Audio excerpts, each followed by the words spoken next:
রমজানে শুক্রবারে কেউ যদি আসরের পরে একটি আমল করতে পারে মাগরিবের আগে সে ফলাফল পাবে। আল্লাহ কসম করে বলছি, কেউ যদি আপনি করতে পারেন রমজান মাস শুক্রবার পবিত্র দিন, এই শুক্রবার জুমাবার এটিতে এমনিতেই ফজিলত, আর সেটি যদি হয় রমজানের শুক্রবার, আল্লাহু আকবার, সেটা তো ফজিলত আর ফজিলত। কেউ যদি রমজান মাসের জুমাবারে এই আমলটি করতে পারে, আমার আল্লাহ তার ভাগ্য খুলে দেবেন। রমজান মাস পবিত্র মাস, এই মাসে কেউ যদি আমল করে আমার আল্লাহ তার কবুল করে নেন। আল্লাহ বলেন, ও মানুষেরা, আমি তোমাদেরকে রোজা দিলাম, এটি ফজিলতপূর্ণ, শুধু তোমাদের উপর নয় তোমাদের পূর্ববর্তীদের উপরে দিয়েছি লাআল্লাকুম তাত্তাকুন, যেন তোমরা মুত্তাকি হতে পারো।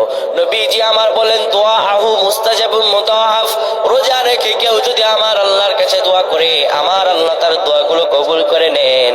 তাই রমজান মাস আসরের পরে শুক্রবারে দোয়া কবুলের সময় আপনি কোনো কথা বলবেন না, মসজিদে এসে কিবলামুখী হয়ে সুন্দরভাবে বসে যাবেন। আসর নামাজের পরে কথা না বলে আপনি এই দুরূদটি 80 বার পড়বেন, আল্লাহুম্মা সাল্লি আলা সাইয়্যিদিনা মুহাম্মাদানিন নাবিয়্যিল উম্মি ওয়া আলা আলিহি ওয়া সাল্লিম তাসলিমা।